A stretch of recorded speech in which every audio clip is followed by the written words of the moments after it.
જય શ્રી કૃષ્ણ। આજે મારે વાત કરવી છે એક બહાદુર નીડર યોદ્ધા, એક મહાન આદર્શ શાસક અને એક સંગઠિત કર્તા વિશે કે જેમણે તે સમયની હાલત જોઈને તે પ્રજાનો સાથ આપ્યો। એવું મહાન નામ કે જેનું નામ સાંભળતા જ આપણા શરીરનો થરથર ધ્રુજવા લાગે છે અને જેમાંથી આપણના શરીરમાં ગર્વ મહેસૂસ થાય છે। આવા મહાન યોદ્ધા એક જ હોઈ શકે, દક્ષિણમાં છત્રપતિ શિવાજી મહારાજ। ભારતની પ્રજા પર જુલ્મ આચરવામાં આવતું હતું કારણ કે દિલ્હી પર ઔરંગઝેબનું શાસન હતું। ઔરંગઝેબ ભારતની પ્રજા પર જુલ્મ કરતો હતો ત્યારે આવી કફોડી પરિસ્થિતિમાં એક મહાન સૂર્યનો ઉદય થવા જઈ રહ્યો હતો। મહારાણા પ્રતાપસિંહ પછી એક એવા સૂર્યનો ઉદય થઈ જવા રહ્યો હતો। ઉભા રહો, જો તમને મારો વિડીયો ગમ્યો હોય તો મારા વિડીયોને લાઈક કરો, શેર કરો અને મારી ચેનલને સબસ્ક્રાઇબ કરો। Enjoy the video. રહ્યો હતો કે જે આગળ જતા મુઘલ શાસકોને પડકારવાનો હતો અને માત્ર મુઘલ શાસકોને નહીં પરંતુ અંગ્રેજોની આદિલશાહીને પણ નાબૂદ કરવાનો હતો। એ તારીખ હતી 19મી ફેબ્રુઆરી અને વર્ષ 1630। માતા જીજાબાઈના કુખેથી શિવનેરી દુર્ગમાં ધર્મના રક્ષકનો જન્મ થવા જઈ રહ્યો હતો। શિવાઈ માતાના નામ પરથી એ બાળકનું નામ રાખવામાં આવ્યું હતું શિવાજી, જેણે એવો ઇતિહાસ રચ્યો કે તેનું વિશે કોઈ એવું વિચાર્યું પણ નહોતું અને તેની કલ્પનાથી ઘણા દૂર હતા। એમના પિતા એટલે શાહજી ભોસલે કે જે મુસ્લિમ શાસકના સુલતાનના સરદાર તેમજ પુણેના જાગીરદાર હતા।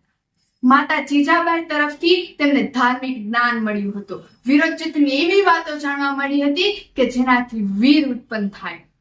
તેઓને રામાયણ મહાભારતનું જ્ઞાન આપવામાં આવ્યું હતું જેનાથી આજનું બાળક ઘણું જ દૂર છે કે રામાયણ મહાભારતની ગાથા એટલે મહાન ગાથાઓ, વીરોની વાર્તા, આદર્શ પાત્રો, પણ આપણે આપણા બાળકને નથી ભણાવતા અને જણાવતા નથી। જ્યારે જીવનનું એવું ચરિત્ર કે જેનું નામ સાંભળતા જ થરથર આપણું શિર કાપવા લાગે, આપણામાં ગર્વ પથરાઈ જાય એવા આખા એને તો બાળપણમાં જ રામાયણ મહાભારતનું ગ્રંથ મેળવવામાં આવ્યો હતો। છત્રપતિ શિવાજી મહારાજના શિક્ષણમાં દાદાજી કોડજેવનો પ્રભાવ અગ્રેસર રહ્યો છે। દાદાજી તરફથી તેમને શિવાજીને તલવારબાજી તેમજ તીરંદાજબાજીનું જ્ઞાન મળ્યું છે। છત્રપતિ શિવાજી મહારાજમાં કોઈ ધર્મ પ્રત્યે નેગેટિવિટી નહોતી। તેઓ નાત જાતના ભેદભાવને માનતા જ ન હતા।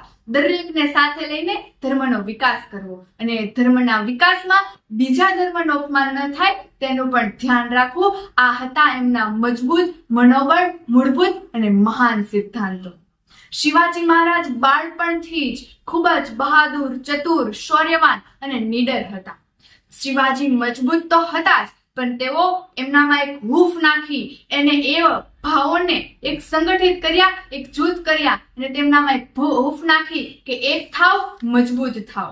માત્ર 16 વર્ષની ઉંમરમાં જ તેઓએ તોર નામના કિલ્લા પર કબજો કર્યો અને વિખરાયેલા મરાઠાઓને એક જૂથ કર્યા। ધીરે ધીરે શિવાજી મહારાજ આવી રીતે આગળ વધતા રહ્યા અને આજે જ્યારે આવા શિવાજી મહારાજની જન્મ જયંતિ છે ત્યારે આપ સૌ શિવાજી મહારાજને યાદ કરીએ અને તેની વીર ગાથાઓ આજની યુવા પેઢીને સંભળાવીએ। આપ સર્વને શિવાજી મહારાજના જન્મ જયંતિની ખૂબ ખૂબ હાર્દિક શુભકામનાઓ। ધન્યવાદ। જય હિન્દ, જય ભારત, જય મા ભવાની।